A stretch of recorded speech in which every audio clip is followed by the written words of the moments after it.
रमेश की बीवी के मरने के बाद वह अपनी बेटी पूनम की परवरिश खुद अकेले कर रहा था। उसके घर में काम करने के लिए कोई नहीं था, इसलिए वह काम करने के लिए एक नौकरानी रख लेता है जिसका नाम शीला था। वह बहुत ही अच्छी औरत थी।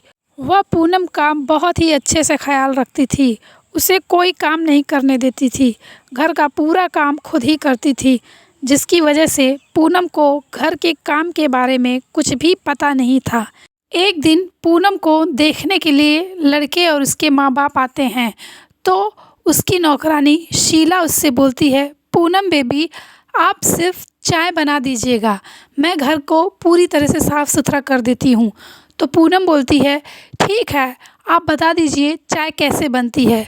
तो वह उसे बताती है कि दूध, चीनी, चाय की पत्ती, इलायची और अदरक का टुकड़ा डाल दीजिएगा और उसे अच्छे से उबाल दीजिएगा, फिर चाय बन जाएगी।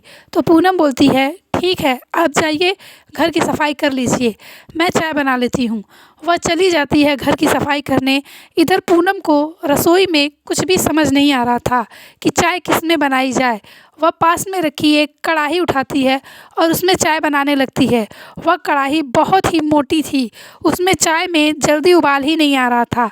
वह उसे पूरी तरह बैठा देती है और उसका इंतज़ार करने लगती है कि वह अब उबाल खाएगा, लेकिन बोलती है, इसमें तो उबाल ही नहीं आ रहा है। इतने में शीला वहाँ आ जाती है। वह बोलती है, पूनम बेबी, चाय बन गई क्या? तो पूनम बोलती है, इसमें तो उबाल ही नहीं आ रहा है, आपने लगता है मुझे गलत तरीके से चाय बनाना बता दिया। तो शीला देखती है कि कढ़ाई में चाय बन रही थी। वह बोलती है, अरे बेबी, आप कढ़ाई में चाय बना रही हैं, कढ़ाई में चाय नहीं बनती, चाय तो पतीले में बनती है। तो वह बोलती है, अब मैं क्या करूं? तो पूनम वहाँ से चली जाती है। तो चाय शीला ही बनाती है। इतने में लड़के वाले और उसके माँ बाप सब लोग आ जाते हैं।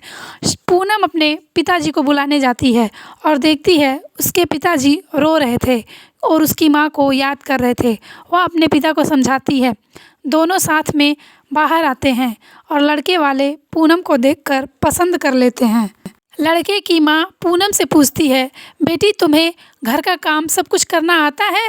तो पूनम बोलती है, नहीं माँ जी, मुझे घर का काम करना नहीं आता, क्योंकि मेरी माँ नहीं है, मुझे कौन सिखाएगा, इस वजह से मुझे बहुत कम काम आता है।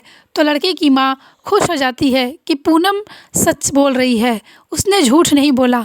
उसने बोला, चलो ठीक है, तुमने सच बता दिया, यही बहुत बड़ी बात है। मुझे आपकी लड़की पसंद है, हम लोग शादी 1 महीने बाद करेंगे। कुछ दिन बीत जाते हैं, धीरे धीरे 1 महीना बीत जाता है और शादी का दिन आ जाता है। पूनम की शादी विनय के साथ हो जाती है। वह अपने ससुराल चली जाती है। उसके ससुराल में उसकी सास, ससुर, उसका पति, उसका जेठ, जेठानी, इतने लोग थे। सुबह होती है, पूनम जल्दी उठ जाती है। वह बोलती है कि मुझे अब बहुत ही सोच समझकर काम करना होगा। अब मेरी शादी हो चुकी है और मुझे जिम्मेदारियां भी निभानी हैं। फिर उसका आदमी आ जाता है। वह बोलता है, तुम क्या खुद से बात कर रही हो? वह बोलती है, मैं यही सोच रही थी कि अब मेरी शादी हो गई है और मुझे बहुत ही अच्छी बहू बनकर दिखाना है। तो वो बोलता है, ये तो सही है, इतनी समझदारी वाली बात कर रही हो, चलो ठीक है। फिर उसकी जेठानी और उसकी सास दोनों आती हैं। वे दोनों उसको किचन में लेके जाती हैं। वह पूनम से बोलती हैं, तुम्हें तो काम ज़्यादा आता नहीं है, इसलिए आज बड़ी बहू ही सब्जियां बना लेंगी, तुम सिर्फ रोटियां बना देना। तो पूनम बोलती है, ठीक है माँ जी, मैं रोटियां बना लूँगी। उधर उसकी जेठानी सब्जियां बनाने लगती है। फिर उसकी सास बोलती है, जब तक वह रोटियां बना रही है तब तक तुम घर की सफाई कर लो। फिर पूनम घर की सफाई करने लगती है। उधर उसकी जेठानी सब्जियां बना लेती है। फिर पूनम को बोलती है, तुम जाकर रोटियां बना लो। इतना कहकर वह किचन से चली जाती है। पूनम बोलती है, ठीक है भाभी, मैं रोटियां बना लूँगी। वह आती है रोटियां बनाने के लिए। उसे समझ में नहीं आता कि रोटियां कैसे बनती हैं और किस में बनाई जाती हैं। तो उसे अपने जेठानी की बात याद आती है कि भाभी ने बोला था कुकर में जल्दी से खाना हो जाता है। तो वह बोलती है, लगता है रोटियां कुकर में जल्दी से हो जाएंगी। वह कुकर में रोटियां चढ़ा देती हैं। धीरे धीरे कुकर गर्म होते होते काला पड़ने लगता है, उसमें से धुआं निकलने लगता है। धुआं निकलता देख किचन में घर के सारे लोग आ जाते हैं। तो उसकी जेठानी बोलती है, अरे क्या हुआ, ये कुकर क्यों चढ़ाया तुमने? तो पूनम बोलती है, रोटियां बना रही थी। तो उसकी जेठानी बोलती, क्या कुकर में रोटी?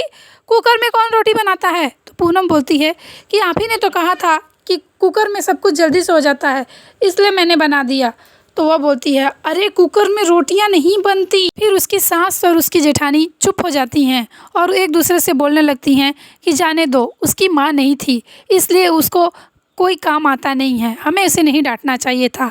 यह बात पूनम सुन लेती है। दूसरे दिन उसकी जेठानी उसे सबसे आसान काम देती है, सब्जी काटने का, और वह सिर्फ 2 टुकड़ों में सब्जियां काट देती है। फिर उसकी जेठानी आती है, बोलती है, सब्जियां ऐसे ही कटती हैं? तो वो बोलती है, हाँ, फिर कैसे काटी जाती है? अगर इसे और छोटा करना है तो बोलिए, मैं कर देती हूँ। तो वह उसे लेकर जाती है और बोलती है, चलो मैं इससे भी आसान काम तुम्हें दे रही हूँ, तुम सिर्फ आटा गूँथ लो और सारा काम मैं कर लूँगी। तो पूनम बोलती है, ठीक है, बस इतना सा काम। वह सारा पानी आटे में डाल देती है, आटा एकदम गीला हो जाता है। इतने में उसकी सास आ जाती है और सब्जियां और आटा देखकर उसे डांटने लगती है। तो वह बोलती है कि अरे माँ जी, मैं क्या करूँ, मुझे नहीं आ रहा था, तो इसीलिए ऐसा हो गया। तो इतने में पूनम की जेठानी अपनी सास को रोक देती है कि माँ जी, आप ही ने तो बोला था कि उसे डांटना नहीं है, उसकी माँ नहीं है। फिर वे दोनों चुप हो जाती हैं। फिर देखती हैं कि पूनम तो मुस्कुरा रही थी। वे सब बोलती हैं, क्यों, तुम हंस क्यों रही हो? वो बोलती है, आज माँ जी ने मुझे पहली बार डांटा है, मुझे सब्जियां काटना और आटा गूँथना आता है। मैंने जानबूझकर ये सब किया था ताकि माँ जी मुझे डांटे, मुझे अपनी बेटी की तरह प्यार करें, और मैं यही प्यार उनसे चाहती थी। यह सुनकर उसकी सास रोने लगती है। वो बोलती है, ठीक है बेटा, मैं भूल गई थी, माँ अगर प्यार करती है तो डांटती भी है। ठीक है, अब मैं तुम्हें अपनी बेटी की तरह ही पालूंगी, तुम मेरी बेटी हो, अब तुम्हारी गलती पर मैं तुम्हें डांटूंगी भी। इस तरह कहानी ख़त्म हो जाती है। अच्छी लगी लाइक, कमेंट और सब्सक्राइब कीजिएगा।